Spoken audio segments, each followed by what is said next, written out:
Sudah? Kalau sudah boleh ditempel. Ya, silakan maju ditempel. Ke sini.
Karena ini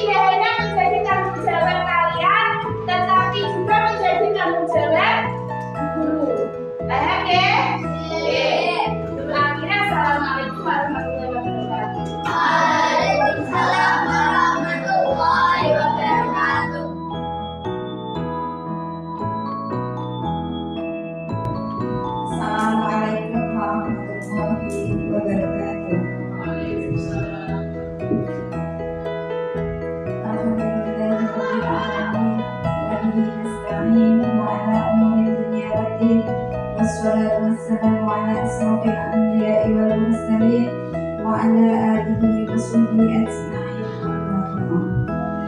Puji syukur senantiasa kita ucapkan kepada Allah Subhanahu wa Ta'ala yang telah memberikan karunia-Nya kepada kita semua sehingga dapat hadir dalam acara pada siang hari ini. Tak lupa juga sholawat serta salam kita haturkan kepada junjungan kita Nabi Agung Muhammad Sallallahu Alaihi Wasallam yang kita nantikan syafaatnya di yaumul qiyamah.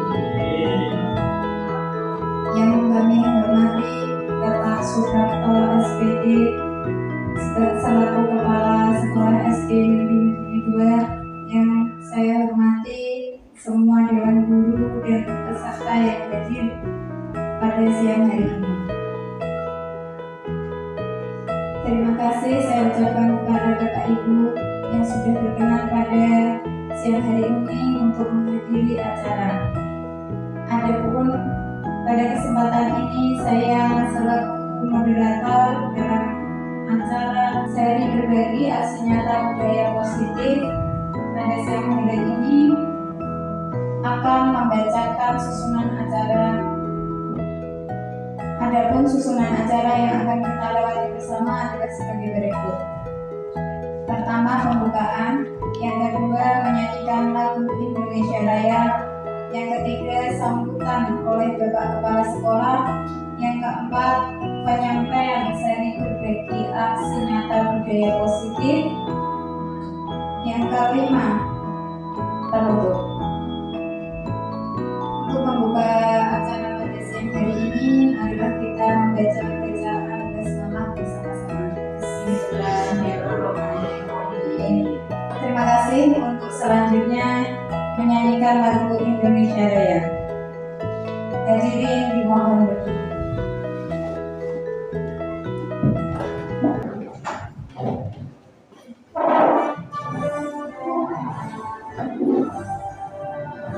Indonesia tanah airku, tanah tumpah darahku. Di sanalah aku berdiri, jadi pandu ibuku. Indonesia kebangsaanku, bangsa dan tanah airku. Marilah kita bersatu, Indonesia bersatu. Hiduplah tanahku, hiduplah negeriku, bangsaku, rakyatku semuanya. Bangunlah jiwanya, bangunlah dadanya untuk Indonesia Raya. Indonesia merdeka, merdeka, tanahku, negeriku yang ku cinta. Indonesia merdeka, merdeka, hiduplah Indonesia Raya. Indonesia merdeka, merdeka, tanahku, negeriku yang ku cinta. Indonesia merdeka, merdeka, hiduplah Indonesia Raya. Terima kasih. Hadirin dimohon berdoa. Untuk acara selanjutnya yaitu sambutan oleh Bapak Kepala Sekolah, beliau Bapak Suprapto SPD. Kepadanya kami persilakan. Assalamualaikum warahmatullahi wabarakatuh. Alhamdulillahirabbil alamin wa nasta'inu Sayyidina Maulana Muhammadin wa ala alihi wasahbihi ajma'in. La haula wa la quwwata illa billah.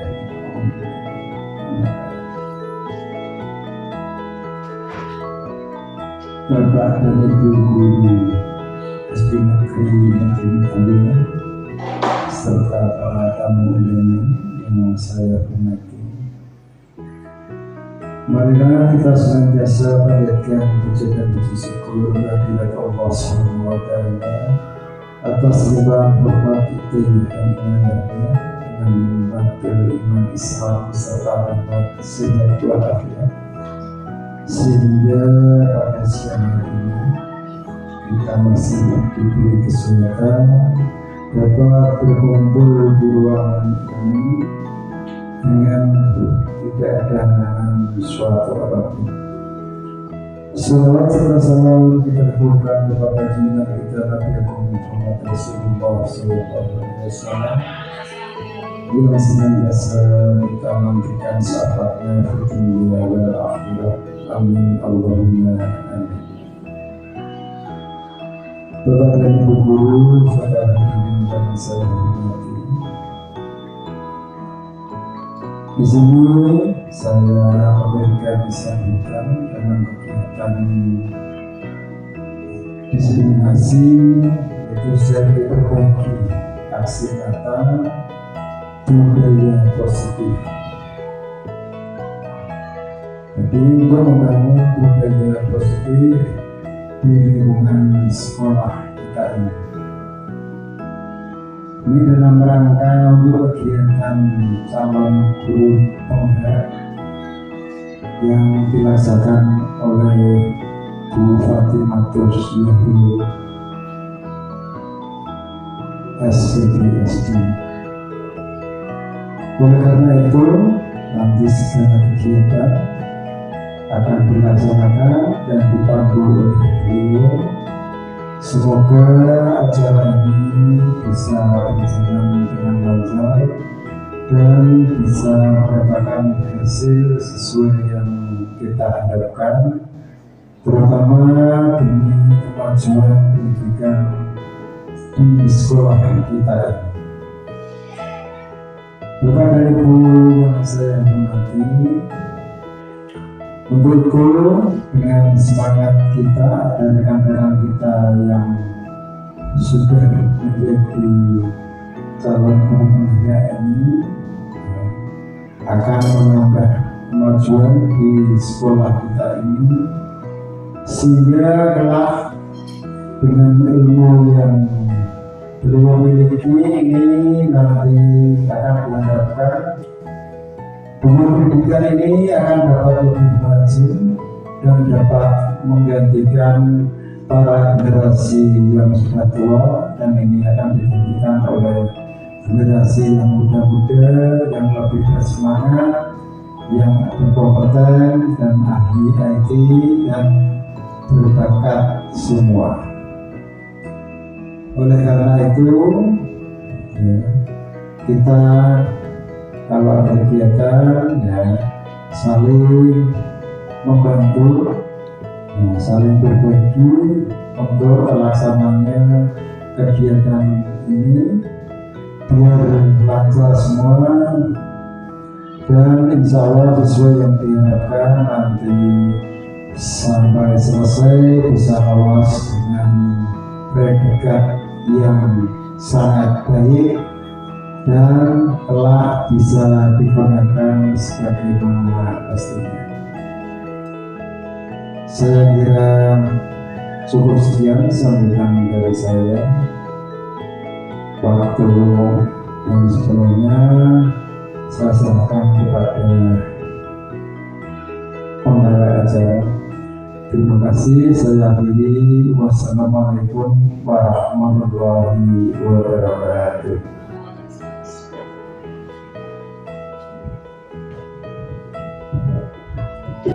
Terima kasih. Baik Bapak Ibu, memasuki ke acara inti, yaitu penyampaian seri berbagi aksi nyata budaya positif, membangun budaya positif di lingkungan sekolah yang akan disampaikan oleh Ibu Fatimatus Zahra SPD. Kepada beliau kami bersilakan. Assalamualaikum warahmatullahi wabarakatuh. Alhamdulillahirabbil alamin wa bihi nasta'in wa ala umuri dunya waddin wassalatu wassalamu ala asyrafil anbiya'i wal mursalin sayyidina wa maulana Muhammadin la haula wa la quwwata illa billahil aliyyil azim. Amma ba'd. Yang terhormat Bapak Kepala Sekolah SD Negeri Betini 2 Bapak Suprapto SPDSD.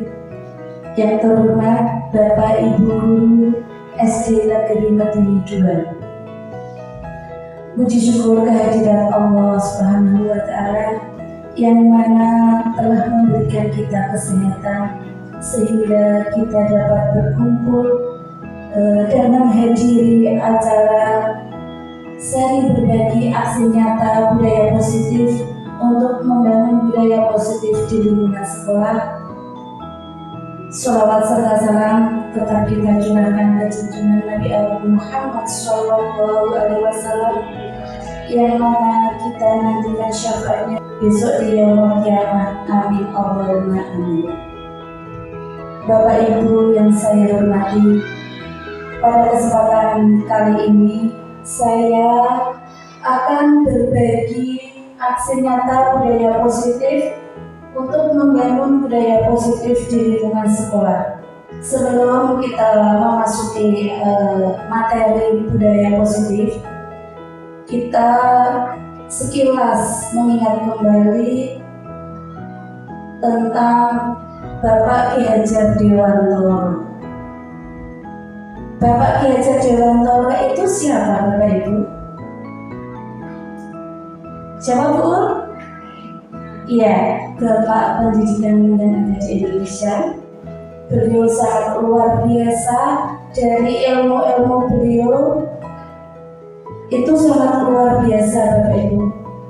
Di sini kita akan membahas bersama-sama, kita belajar bersama-sama dari filosofi pemikiran Ki Hajar Dewantoro.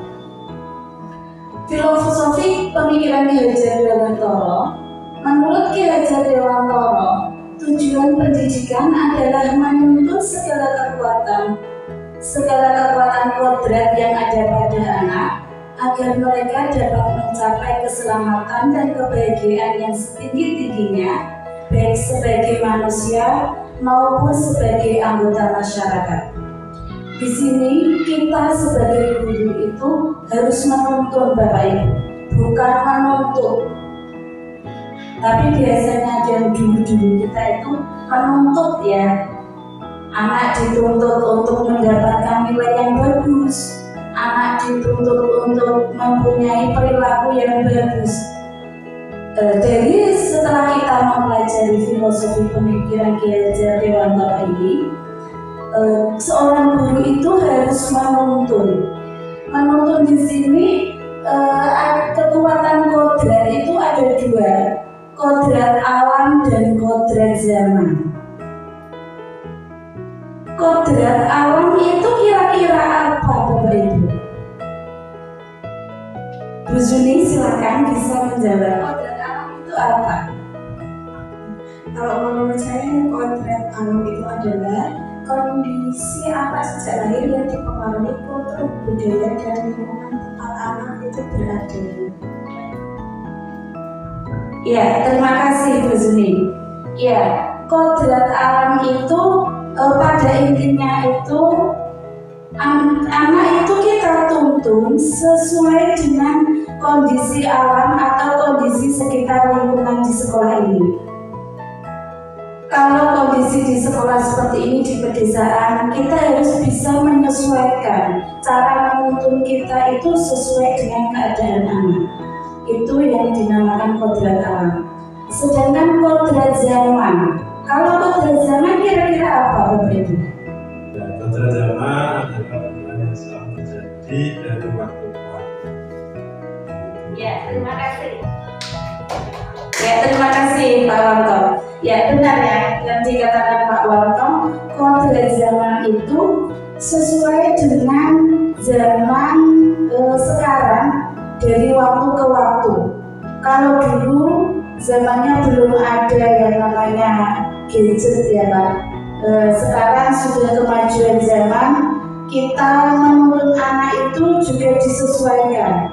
Dengan adanya gadget itu, anak-anak itu kita tuntun bagaimana caranya anak-anak bisa memanfaatkan gadget mereka untuk pembelajaran.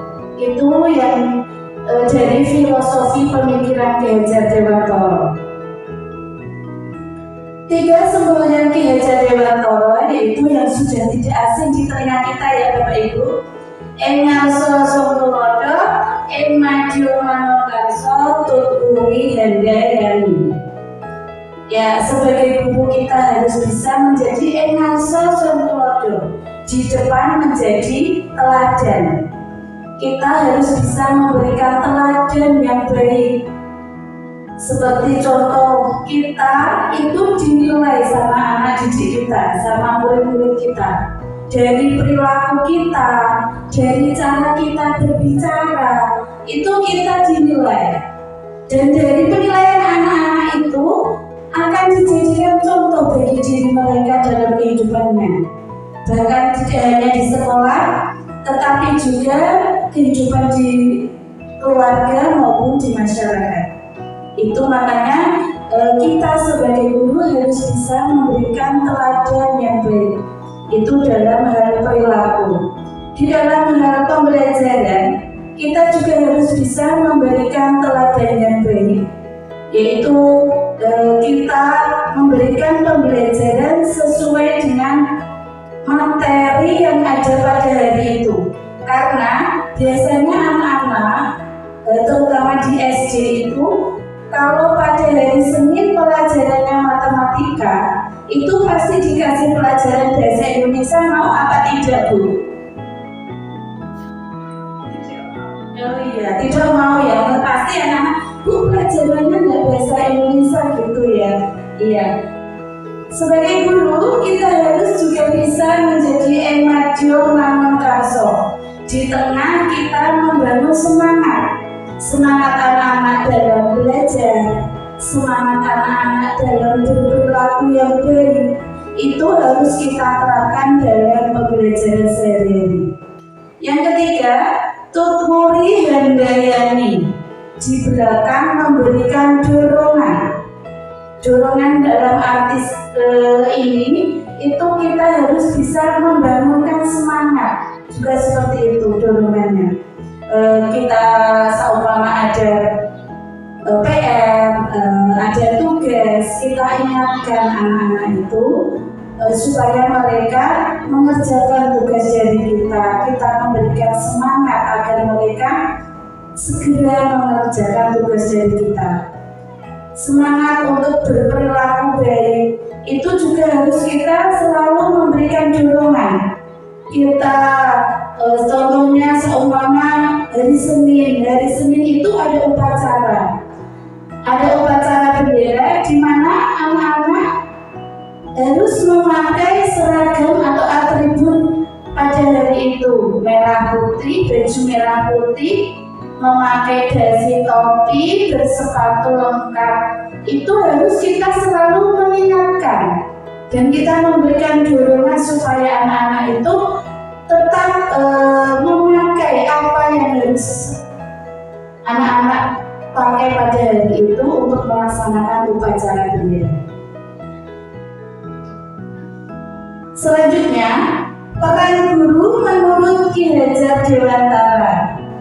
Dalam menuntun laku dan pertumbuhan kodrat anak, Ki Hajar Dewantara mengibaratkan peran pendidik sebagai seorang petani. Sedangkan anak-anak itu seperti biji tumbuhan yang akan disemai. Jadi kita itu sebagai guru itu diibaratkan sebagai petani, Bapak Ibu. Dan anak-anak itu sebagai biji yang kita tanam, biji yang kita semai. Bila biji tersebut ditempatkan di tanah yang subur dan mendapatkan perawatan dari Pak Tani seperti pemupukan, penghilang hama, penyinaran yang cukup, dan pembersihan, maka biji tumbuhan tersebut akan tumbuh dengan baik. Begitu pula sebaliknya. Jadi di sini anak-anak diibaratkan biji. Biji itu kalau kita rawat, itu juga akan tumbuh dengan baik. Bahkan nanti sampai berbuahnya juga akan memuaskan ya.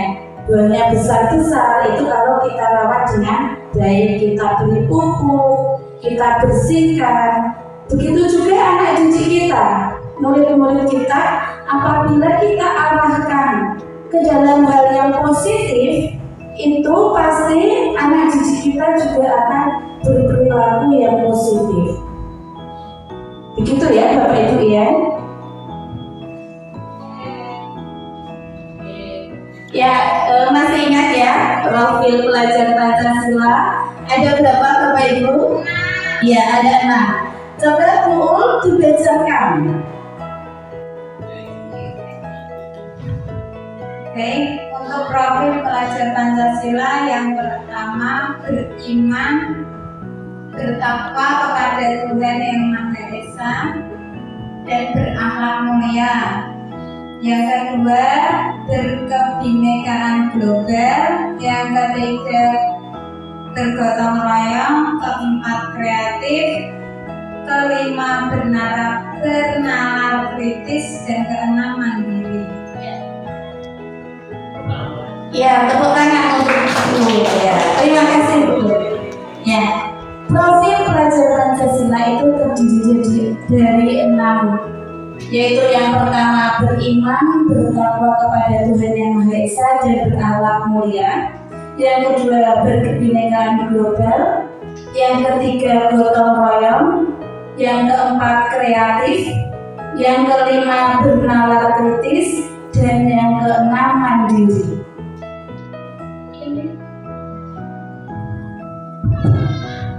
Ini harus kita terapkan kepada anak didik kita dalam pembelajaran sehari-hari ya Bapak Ibu. Coba kita ice breaking dulu. Kita ice breaking dulu ya Bapak Ibu. Ice breakingnya mudah, nanti menirukan gerakan yang ada di layar. Kita ice breakingnya dimensi profil pelajar Pancasila yang ada 6 tadi.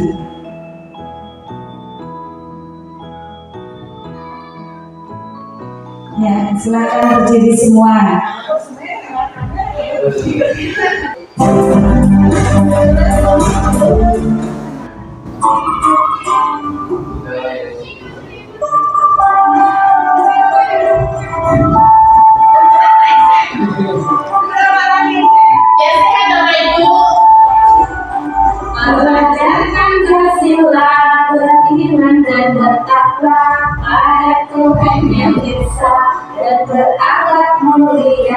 Berkebinekaan global, gotong royong mandiri, kreatif dan berakhlak kritis, pelajar Pancasila, beriman dan bertakwa pada Tuhan Yang Esa, dan berakhlak mulia, berkebinekaan global, gotong royong mandiri, kreatif dan berakhlak kritis.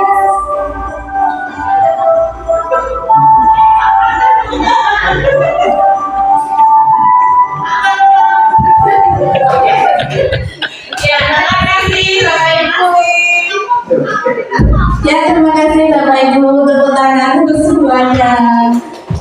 Ya. Nah, sebelum kita masuk ke materi budaya positif, di sini saya mempunyai pertanyaan pemantik Bapak Ibu. Pertanyaan di sini cukup nanti Bapak Ibu jawab setuju atau tidak. Ya, apakah Anda setuju atau tidak dengan pernyataan ini? Yaitu yang pertama, hukuman adalah mendisiplinkan anak. Setuju apa tidak Pak? Tidak setuju. Tidak setuju, itu menurut Pak Wanto. Kalau menurut Bu Ana setuju apa tidak? Tidak setuju. Ya, tidak setuju juga. Nah, kita simpan dulu jawabannya. Pertanyaan yang kedua, pemberian hukuman dengan hal positif seperti membaca atau membersihkan halaman sekolah dapat meningkatkan disiplin anak. Setuju apa tidak kira-kira Bu Juni? Setuju. Itu menurut Bu Juni setuju. Kalau menurut Pak Pri setuju apa tidak? Setuju. Ya, terima kasih. Kita simpan dulu jawabannya.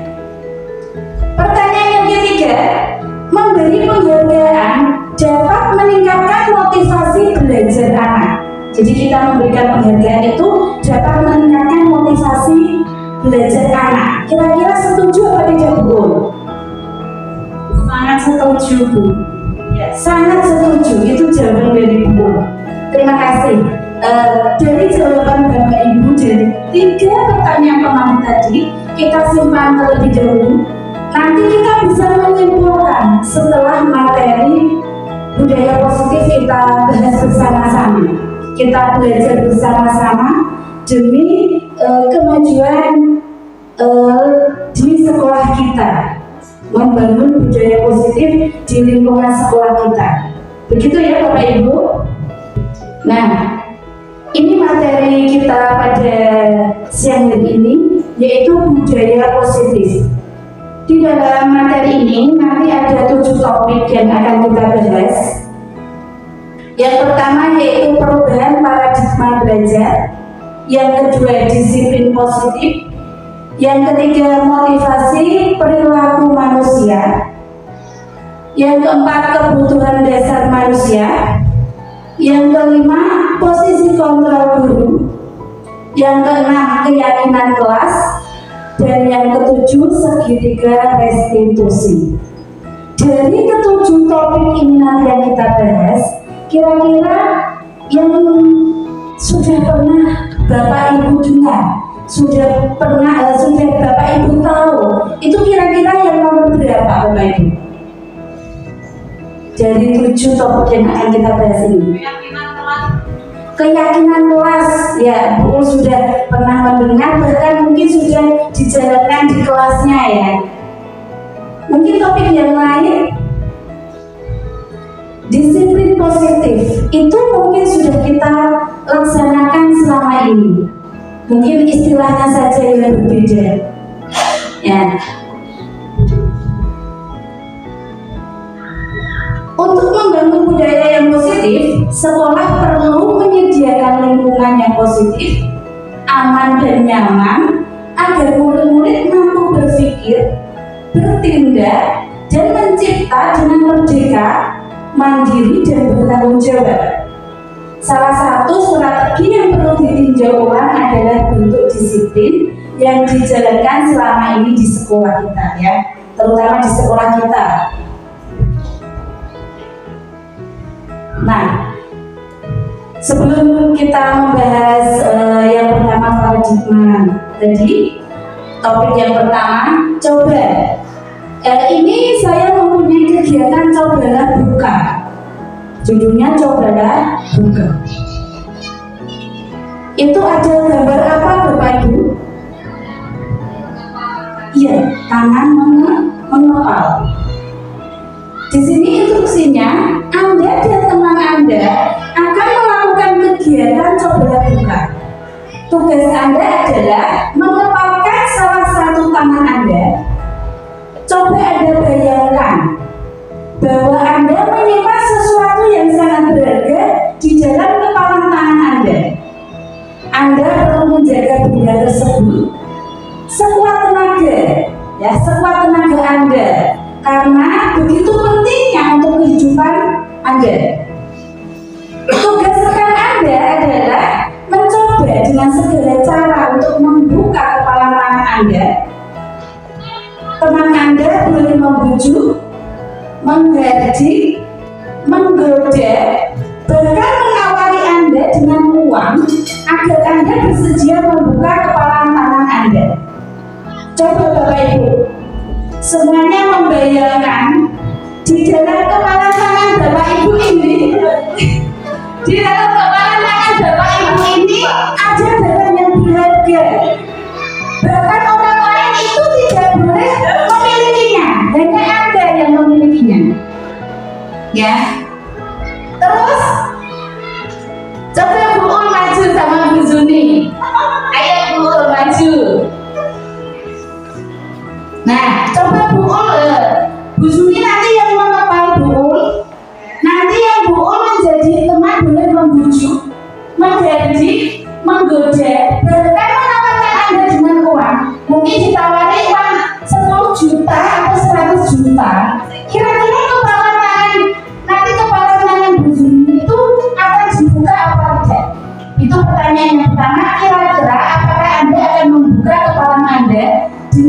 ajukan godaan atau paksaan teman Anda. Yang kedua, atau Anda akan bertahan dan menolak membuka kepalan tangan sampai sekuat tenaga Anda. Berarti Anda mempertahankan karena yang ada di dalam kepalan Anda itu sangat berharga. Coba dibayangkan dulu Bu Ul menggepar, Bu Zumi yang menggepar, Bu Ul yang mungkin merayu atau membujuk dengan yang lain.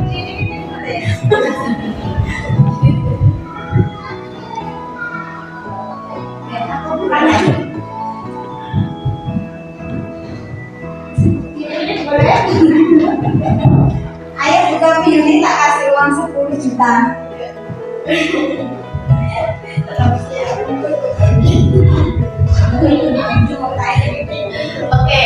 Oke, terima kasih Bu Ul dan Bu Zuni. Berarti Bu Zuni tadi tetap mempertahankan ya? Ya, kenapa Bu? Isinya Bu? Iya, kenapa? Karena isinya saya pertahankan karena isinya adalah agama saya adalah Islam. Iya, tepuk tangan untuk Bu Zuni dan Bu Ul. Ya, bagus, terima kasih. Jadi, kenapa tadi Bu Zuni tetap kokoh ya, tetap kokoh tidak mau membuka? Karena yang bisa membuka itu hanya Bu Zuni sendiri. Orang lain tidak akan ada yang bisa, karena begitu berharganya yang ada di dalam kepalan tangan Bu Zuni. Jadi yang bisa mengontrol untuk membuka kepalan tangan Bu Zuni itu hanya Bu Zuni sendiri. Walaupun sudah dibujuk dari Ibu Ul tadi memberikan uang 10 juta, tetap Bu Zuni tidak mau membuka kepalan tangannya. Terima kasih Bu Zuni dan Bu Ul. Ya, yang pertama perubahan paradigma belajar. Di dalam paparan Indonesia dalam kontrol teori, untuk meluruskan beberapa miskonsepsi tentang kontrol, di sini ilusi. Di sini ilusi. Kira-kira ilusi itu apa Bapak Ibu? Apa Bu Ana? Khayalan. Ilusi itu suatu khayalan. Sesuatu yang sesuai dengan kenyataan sebenarnya. Ya, di sini ilusi guru mengontrol murid. Nah, khayalan seorang guru itu dapat mengontrol murid. Kira-kira bisa apa tidak Bapak Ibu? Tidak bisa ya, karena tadi seperti contoh tadi, Bu Zuni begitu kekeh dalam mempertahankan kepalan tangannya. Begitu juga murid kita Bapak Ibu. Kalau kita bisa mengontrol, itu mungkin hanya sifatnya sementara, ya. Karena begitu anak didik kita, murid kita kontrol, seumpama untuk disiplin. Karena di situ mungkin diiming-imingi tadi ya, diiming-imingi kalau kalian disiplin, nanti kalian tak kasih nilai di rapor 90, sama seperti itu. Itu sifatnya hanya sementara. Kalau besok di kelas seumpama ini di kelas 1 diajar sama Bu Ul, kalau disiplin dikasih nilai 90. Nanti di kelas 2 diajar sama Bu Ana. Gurunya beralih ke Bu Ana. Bu Ana tidak ada iming-iming seperti itu. Cara mengontrol murid Bu Ana berbeda lagi. Nah, dengan seperti itu anak-anak tidak akan disiplin kembali. Benar atau tidak Bapak Ibu? Ya. Yang kedua, ilusi bahwa semua penguatan positif, efektif dan bermanfaat. Ya, di sini penguatan positif, efektif dan bermanfaat di sini juga intinya merayu Bapak Ibu, merayu anak-anak agar mau tadi berbuat hal yang positif. Itu juga sifatnya hanya sementara. Yang ketiga, ilusi bahwa kritik dan membuat orang merasa bersalah dapat menguatkan karakter. Benar apa tidak Ibu? Bagaimana Bapak Ibu? Ilusi bahwa kritik dan membuat orang merasa bersalah dapat menguatkan karakter. Benar apa salah? berkhayal, kita dapat membuat orang merasa bersalah, itu dapat membuat anak didik kita merasa bersalah, itu akan menguatkan karakter mereka. Benar apa salah? Iya, salah ya Bapak Ibu. Bahkan kalau kita membuat merasa bersalah kepada anak didik kita, itu malah dampaknya akan banyak negatifnya ya. Mungkin anak akan merasa minder, mungkin anak akan merasa kecewa, seperti itu. Yang keempat, ilusi bahwa orang dewasa memiliki hak untuk memaksa.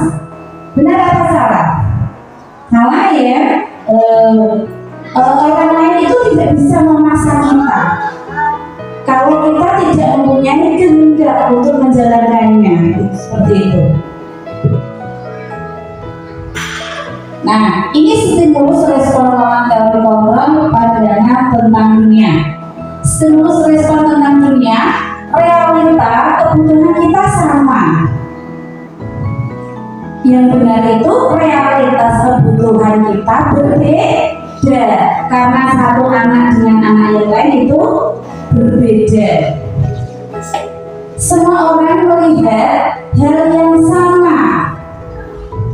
Tidak ya Bapak Ibu, setiap orang itu memiliki gambaran yang berbeda. Kita mencoba mengubah orang agar berpandangan sama dengan kita. Kita berusaha memahami pandangan orang lain tentang dunia. Perilaku buruk dilihat sebagai suatu kesalahan. Semua perilaku memiliki tujuan. Orang lain bisa mengontrol saya, hanya Anda yang bisa mengontrol Anda. Tadi seperti contoh tadi, saya bisa mengontrol orang lain, Anda tidak bisa mengontrol orang lain. Pemaksaan Anda pada saat rujukan gagal itu dilakukan dengan kolaborasi dan konsensus menciptakan pilihan-pilihan baru Bapak Ibu.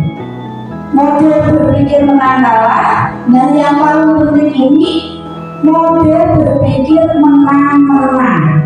Maksudnya model berpikir menang-menang itu yang bagaimana?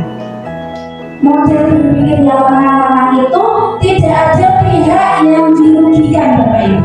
Kalau dulu model berpikir menang kalah, salah satu ada yang dirugikan. Seperti tadi membuat bersalah, itu yang dirugikan anak didik kita. Anak didik kita merasa kurang mampu, anak didik kita merasa minder, itu yang menang kalah. Tapi sekarang kita menggunakan model berpikir menang-menang, di mana tidak ada pihak yang dirugikan. Yang kedua, topik yang kedua yaitu disiplin positif.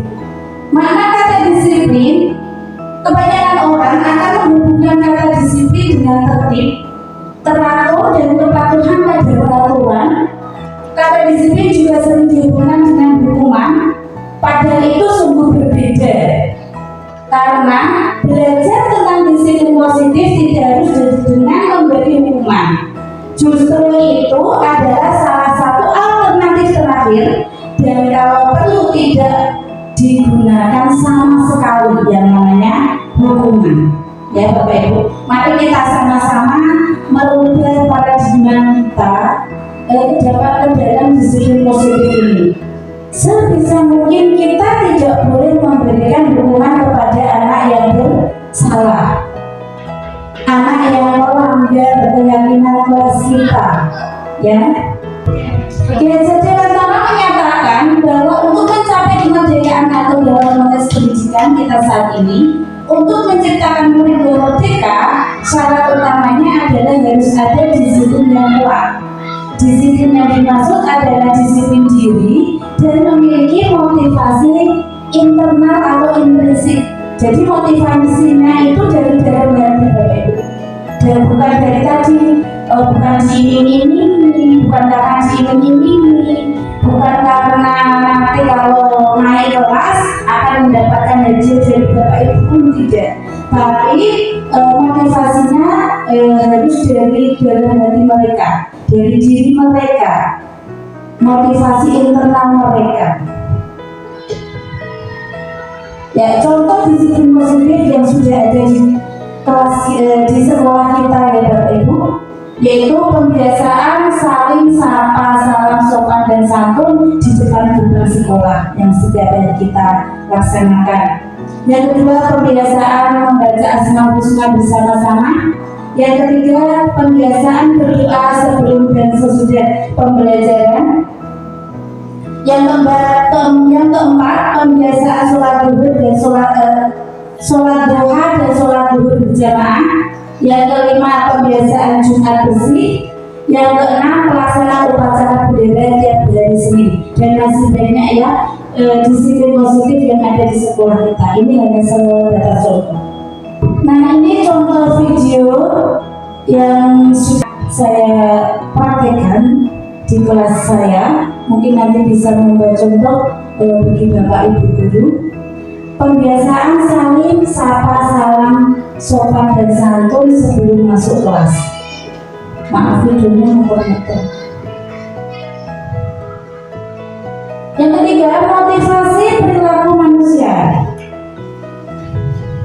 Di sini ada 3 alasan motivasi perilaku manusia menurut Gary Wilson dalam bukunya Restructuring School Discipline, menyatakan 3 alasan motivasi perilaku manusia, yaitu yang pertama, untuk menghindari ketidaknyamanan. Ini adalah tingkat terendah dari motivasi perilaku manusia. Yang kedua, untuk mendapatkan imbalan atau penghargaan.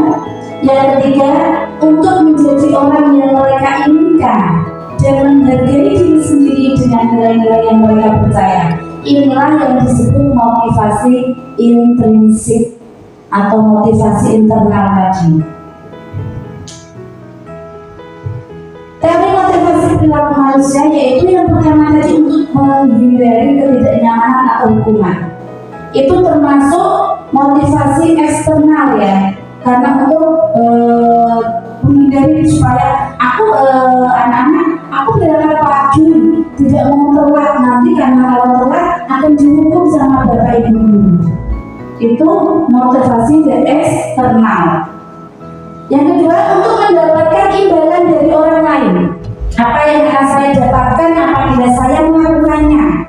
Nah, seperti tadi, saya berlaku disiplin supaya saya nanti di rapor dapat nilai 9. Itu juga motivasi eksternal. Untuk menghargai diri sendiri Bapak Ibu, itu yang dinamakan motivasi internal atau motivasi intrinsik tadi. Ini tujuan dari disiplin positif. Nah, di sini saya mempunyai kasus Pak Seno. Saya bacakan ya Bapak Ibu. Nanti kira-kira ada 2 pertanyaan yang perlu Bapak Ibu jawab. Iva kurang menguasai pelajaran matematika, sehingga pada saat pelajaran tersebut berlangsung, dia lebih banyak berdiam diri atau menggambar di buku pelajarannya. Pada saat guru matematikanya, Pak Seno, menanyakan pertanyaan, Iva menjadi gugup dan tak sengaja menjatuhkan tasnya dari kursi, serta tiba-tiba menjadi gagap pada saat berupaya menjawab. Seluruh kelas pun tertawa melihat perilaku Iva yang berbicara tergagap dan terkejut tersebut. Pak Seno pada saat itu membiarkan teman-teman Iva menertawakan Iva yang tergagap dan malu luar biasa, dan malahan minta Iva untuk maju ke depan dan berdiri di depan kelas sambil menunjuk hidungnya karena tidak bisa menjawab pertanyaan Pak Seno. Kelas makin gaduh dan anak-anak pun tertawa melihat Iva di depan kelas memegang ujung hidungnya. Nah, pertanyaan yang pertama, apakah Anda setuju dengan tindakan Pak Seno tersebut terhadap Iva? Bagaimana Bu Juni? Menurut saya itu tidak setuju, karena tindakan Pak Seno yang telah membuat Iva itu malu di kelasnya gara-gara tidak bisa menjawab pertanyaannya dapat menjadikan kenangan yang negatif di Ivanya itu. Ya, padahal setiap murid itu kan memiliki potensinya masing-masing. Iya. Terima kasih Bu Suni. Ya benar ya, tidak setuju karena perlakuan Pak Seno itu bisa termenang ya di pikiran Iva sampai kapanpun kalau dia itu pernah diperlakukan yang sedemikian sama gurunya. Pertanyaan kedua, menurut Anda tindakan Pak Seno terhadap Iva adalah sebuah hukuman atau konsekuensi Bapak Ibu? Apa Bu?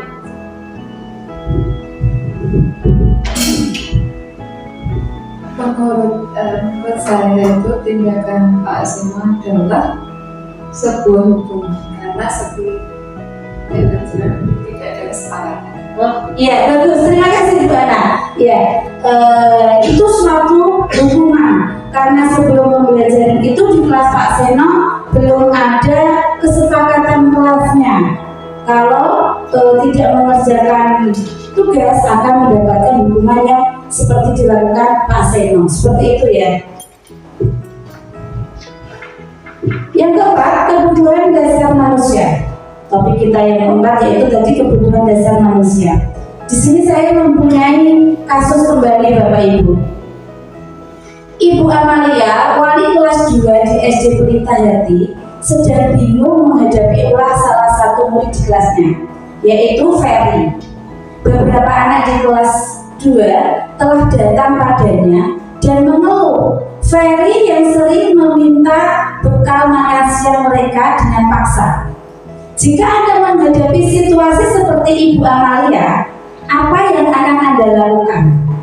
Menurut Anda, kira-kira apa alasan Ferry melakukan hal tersebut? Kebutuhan dasar manusia itu ada 5 Bapak Ibu.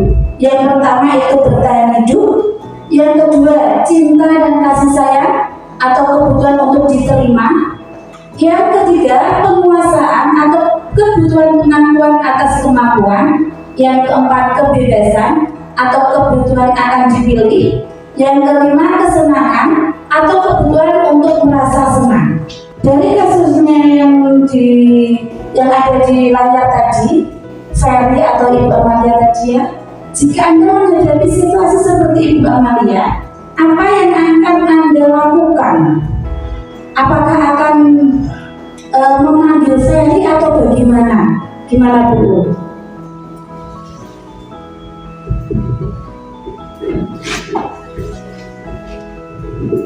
Baik, terima kasih. Kalau saya sebagai Ibu Amalia, mungkin saya panggil Ferry terlebih dahulu dan mengkonfirmasi ke Ferry kenapa dia melakukan hal seperti itu. Nanti baru dicari solusinya bersama, seperti itu. Ya, terima kasih Bu.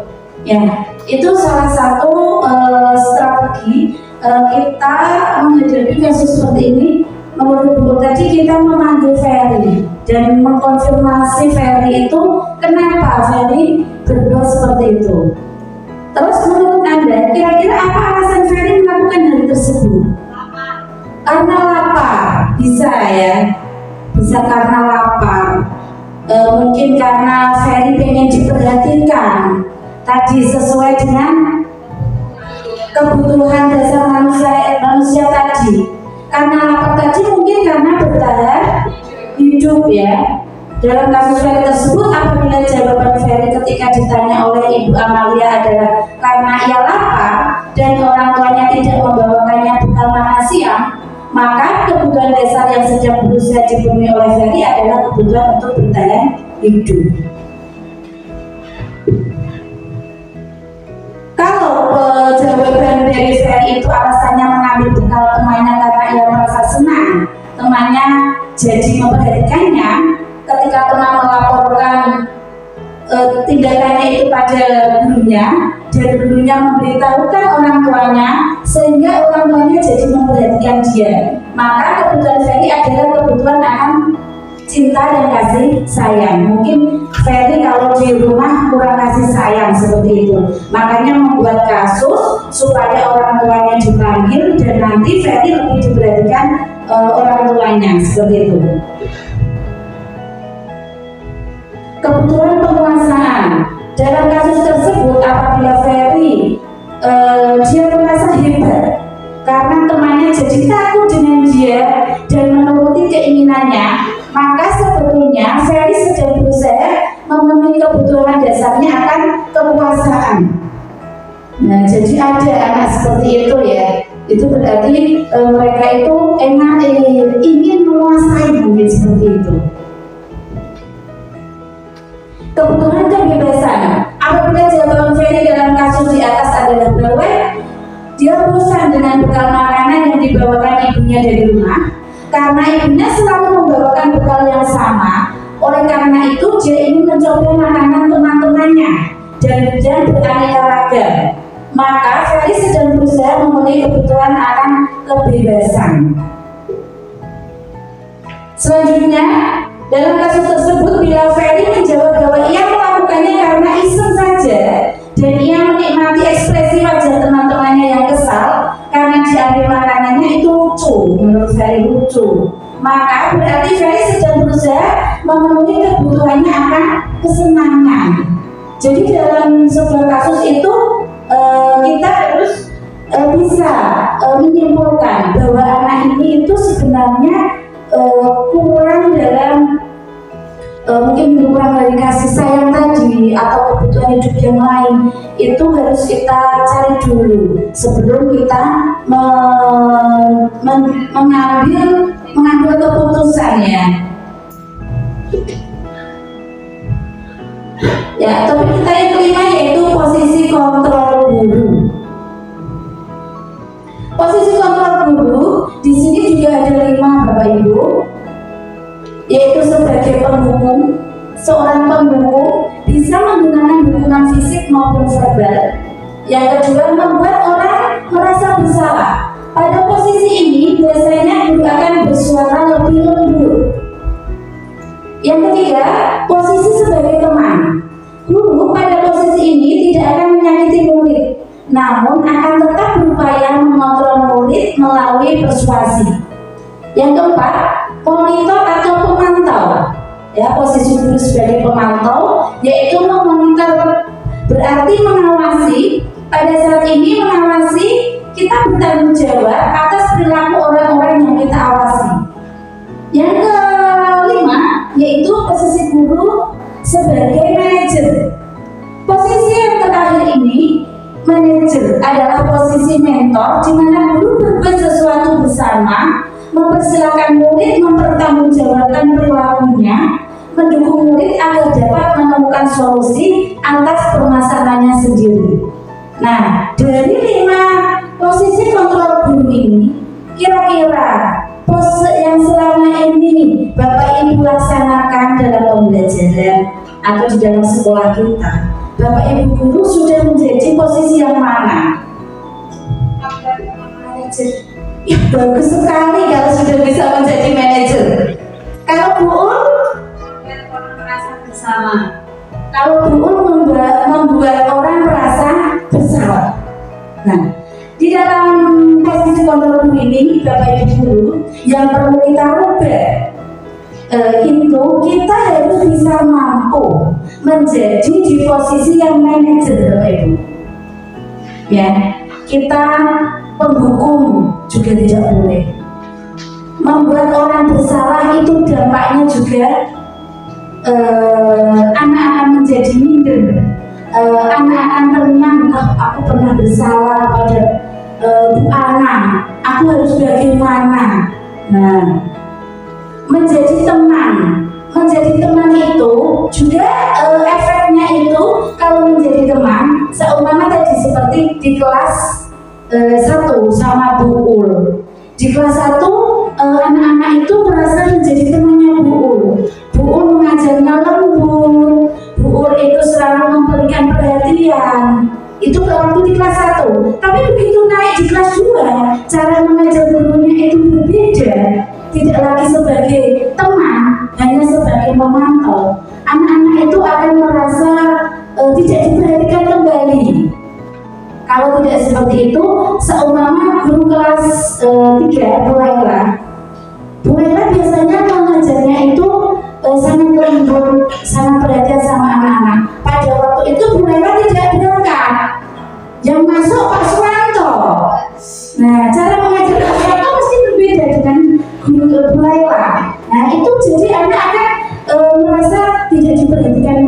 sendiri.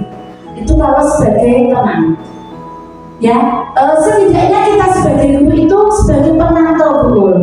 Ya, Bapak Ibu, sebagai pemantau. Tapi kita harus bisa berusaha sebagai manajer, yaitu posisi mentor, di mana guru berbuat sesuatu bersama murid, mempersilahkan murid mempertanggungjawabkan perilakunya, mendukung murid agar dapat menemukan solusi atas permasalahannya sendiri. Itu posisi kontrol yang harus kita usahakan ada pada diri kita. Nah, istilah kolom, siapa yang mengatakan dengan posisi kontrol mana yang sering mengucapkan pernyataan-pernyataan yang tersedia, yaitu yang pertama, saya kecewa sekali dengan kamu. Kira-kira ini kita ada di dalam posisi mana kalau ada pernyataan saya kecewa sekali dengan kamu? Bagaimana, Pak?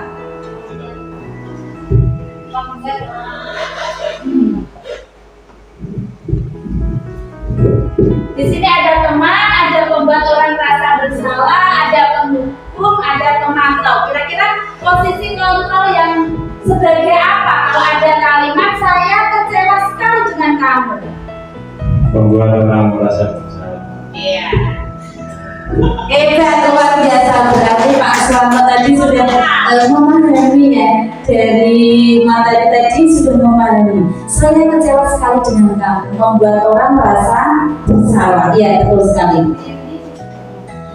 Aku hebat kan, bisa bikin ibu guru kejar aku. Kira-kira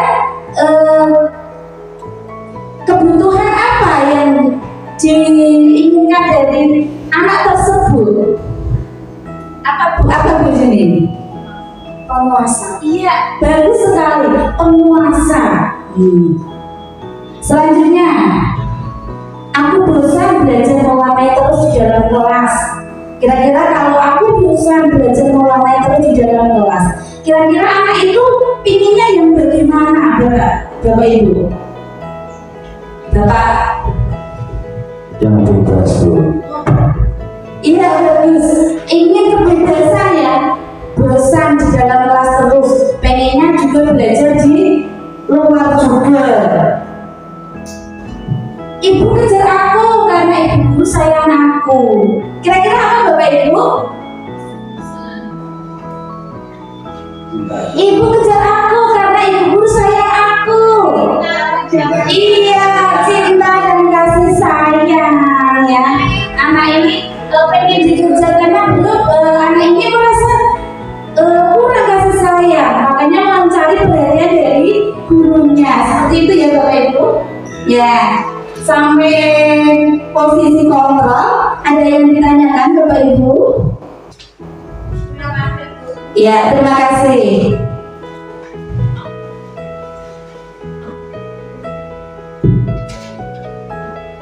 Topik kita yang keenam yaitu keyakinan kelas. Mungkin Bapak Ibu sudah menjalankannya, membuat keyakinan kelas di kelasnya masing-masing. Setiap tindakan atau perilaku yang kita lakukan di dalam kelas dapat menentukan terciptanya sebuah lingkungan positif. Perilaku warga kelas tersebut menjadi sebuah kebiasaan yang akhirnya membentuk sebuah budaya positif. Itu dari keyakinan kelas. Keyakinan kelas itu bersifat lebih abstrak daripada peraturan yang lebih rinci dan konkret. Berupa pertanyaan-pertanyaan universal, pertanyaan senantiasa dibuat dalam bentuk positif, hendaknya tidak terlalu banyak, sehingga mudah diingat dan dipahami oleh semua warga kelas. Sebaiknya sesuatu yang dapat diterapkan di lingkungan tersebut, semua warga kelas hendaknya ikut berkontribusi dalam pembuatan keyakinan kelas lewat kegiatan curah pendapat. Bersedia meninjau kembali keyakinan kelas dari waktu ke waktu. Itu dalam membuat keyakinan kelas itu kita harus melibatkan semua warga kelas, semua murid kita libatkan Bapak Ibu. Kita meminta pendapat dari masing-masing murid kita, kira-kira keyakinan kelas atau kesepakatan kelas kelas apa yang harus kita terapkan di kelas kita, seperti itu ya Bapak Ibu. Nah, ini bedanya peraturan dan keyakinan kelas. Kalau peraturan selalu kembalikan buku ke tempatnya, itu peraturan. Kalau di keyakinan kelas itu namanya tanggung jawab. Dilarang mengganggu orang lain, menghormati orang lain. Hadir di sekolah 15 menit sebelum pembelajaran dimulai. Apa Bapak Ibu? Menghormati orang lain atau berkomitmen. Dilarang melakukan kekerasan, keselamatan atau menghormati orang lain juga bisa.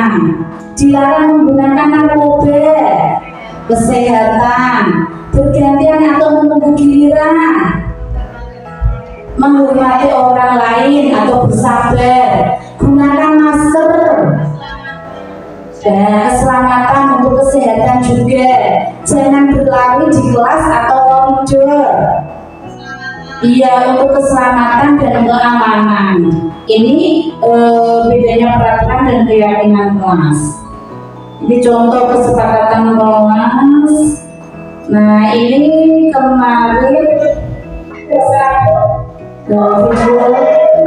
pembuatan kesepakatan kelas. Ini kita akan memberi kesepakatan kelas. Maka sekarang dalam waktu ini kita akan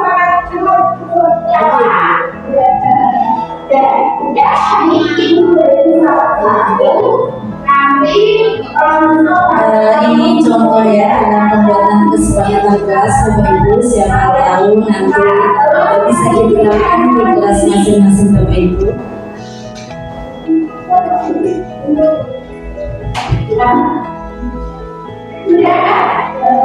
Kalau sudah ada ya nanti pun disampaikan ini.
Ya, ini tadi kesepakatan kelas atau keyakinan kelas yang saya buat di kelas saya Bapak Ibu. Mungkin nanti bisa membuat buat acuan untuk Bapak Ibu. Setelah kita membuat kesepakatan kelas yang ditulis anak-anak, itu kita rubah ke kalimat positif dulu.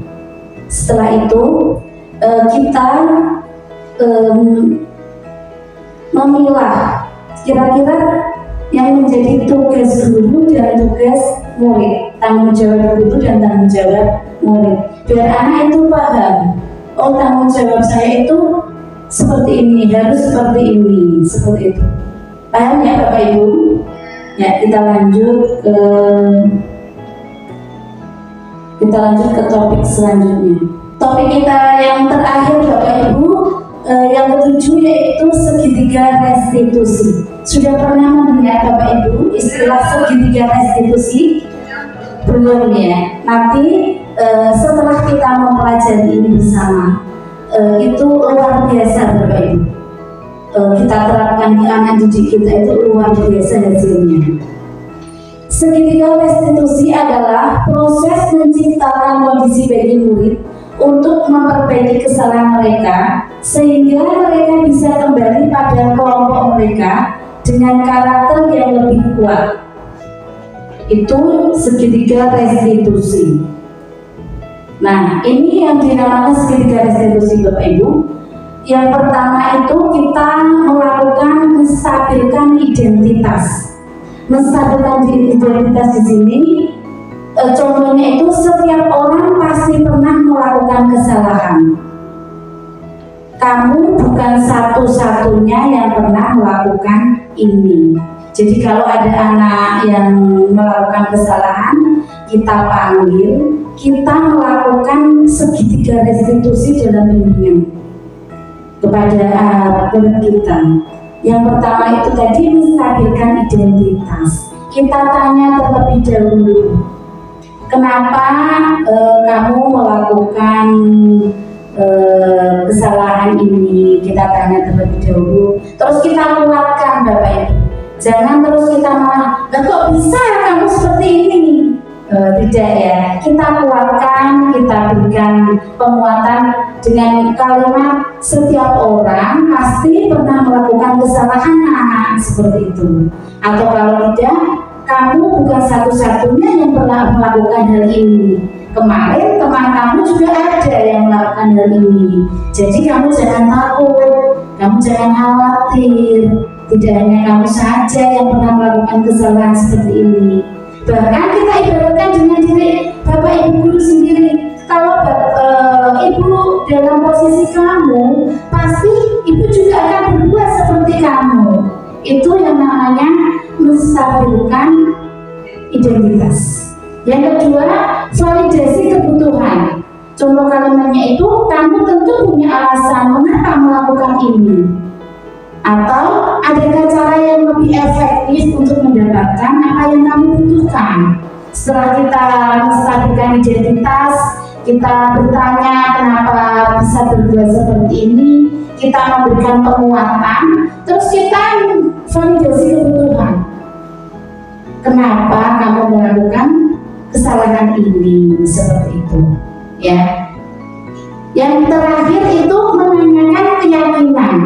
Nah, sebelumnya di awal tahun pelajaran itu kita harus sudah membuat keyakinan kelas atau kesepakatan kelas supaya dalam kita melaksanakan segitiga restitusi itu murid kita tahu apa keyakinan kelas yang sudah mereka langgar. Seperti itu nilai-nilai apa yang telah kita sepakati. Nah, keyakinan kelas apa yang kamu kira-kira keyakinan kelas apa yang kamu langgar untuk kesalahanmu ini. Nah, dari situ anak-anak itu mau bercerita, Bapak Ibu.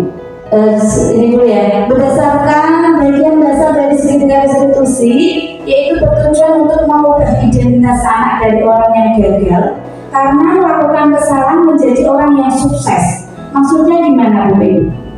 Menjadi orang yang gagal. Anak-anak itu sebenarnya kalau melakukan kesalahan itu tanpa kita menegur, itu anak-anak sudah tahu kalau mereka itu, oh aku salah. Kalau dulu kan pasti aku dapat hukuman, aku nanti dapat hukuman, aku salah. Itu merasa gagal anak itu. Apalagi anak yang penakut ya Bapak Ibu. Kalau anak yang penakut itu melakukan kesalahan, itu dia seumpama contoh dari sini upacara bendera, mereka harus membawa dasi dan topi. Mereka tidak membawa dasi dan topi. Itu sudah merasa takut. Mau masuk ke sekolah itu baru sampai pintu gerbang melihat temannya pakai dasi dan topi, itu anak-anak sudah merasa takut. Itu merasa gagal. Nah, dengan segitiga restitusi ini kita harus bisa merubah anak-anak kita itu menjadi orang yang sukses. Anak yang sedang mencari perhatian adalah anak yang mengalami kegagalan. Dia mencoba untuk memenuhi kebutuhan dasarnya, namun ada benturan. Kalau kita mengkritik dia, maka kita akan tetap membuatnya dalam posisi gagal. Kalau kita ingin menjadi proaktif, maka kita harus meyakinkan si anak. Kita harus meyakinkan si anak dengan cara mengatakan kalimat-kalimat seperti ini, Bapak Ibu. Berbuat salah itu tidak apa-apa. Terus tidak ada manusia yang sempurna. Saya juga pernah melakukan seperti itu. Itu untuk menguatkan dan mengatakan kalimat-kalimat, meyakinkan si anak, biar anak itu tidak terlebih dahulu. Aku salah loh, aku nanti pasti dapat hukuman. Nah, seperti itu. Ini kemarin saya menerapkan segitiga restitusi, yaitu kepada anak Ananda Arin, yaitu kemarin tidak mengerjakan PR. Arin adalah siswa kelas 5 SD Negeri 2, Kecamatan Gajah, Kabupaten 5. Ada salah satu teman Arin yang bilang ke Bu Fatim bahwa hari ini Arin tidak mengerjakan tugas. Padahal tugas itu akan dimulai pada hari itu juga. Ini kemarin video saya ambil pada waktu saya melakukan bimbingan dengan segitiga restitusi.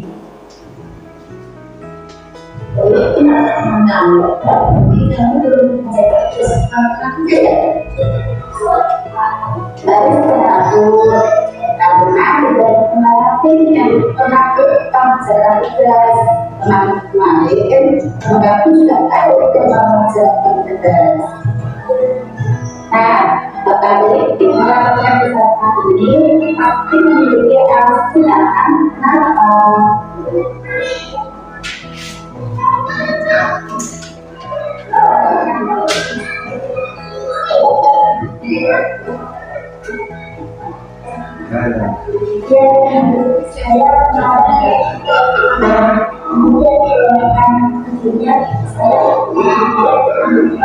Ini hanya sebagai contoh ya Bapak Ibu.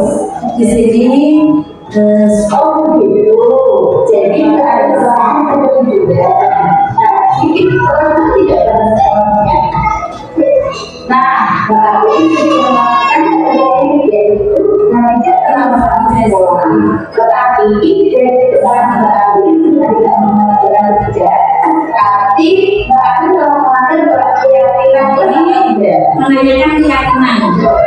Keyakinan atau prinsip kamu yang dijelaskan oleh berarti apa?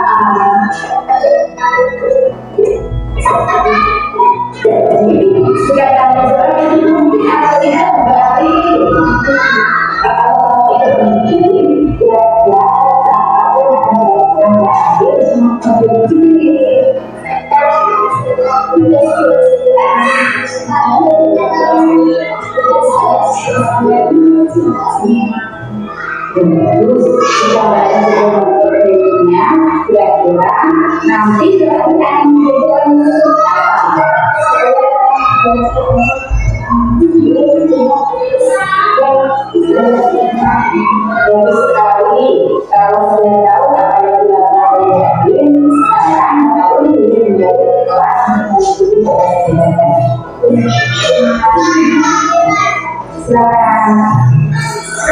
Ya, ini hanya sebagai contoh Bapak Ibu, segitiga restitusi yang saya lakukan kepada Ananda Arin yang kemarin tidak mengerjakan tugas.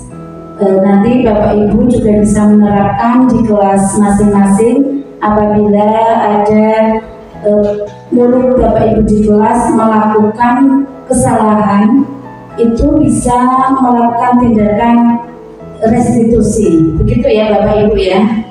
Ya, terima kasih Bapak Ibu atas waktunya mau menghadiri sesi berbagi aksi nyata budaya positif.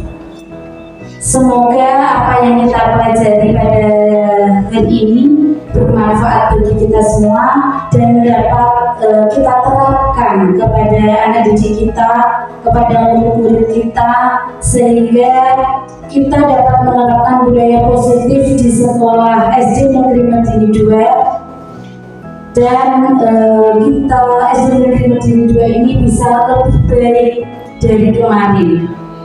Terima kasih Bapak Ibu, saya akhiri. Assalamualaikum warahmatullahi wabarakatuh. Baik, terima kasih Bu Fatimah Zahra atas segala ilmu yang telah diberikan. Sekian Bapak Ibu untuk acara pada siang hari ini. Semoga apa yang kita dapatkan pada siang hari ini bermanfaat untuk kita semua. Saya selaku moderator mohon maaf atas segala tingkah laku dan tutur kata saya yang kurang berkenan di hati Bapak Ibu semuanya. Terima kasih. Assalamualaikum warahmatullahi wabarakatuh.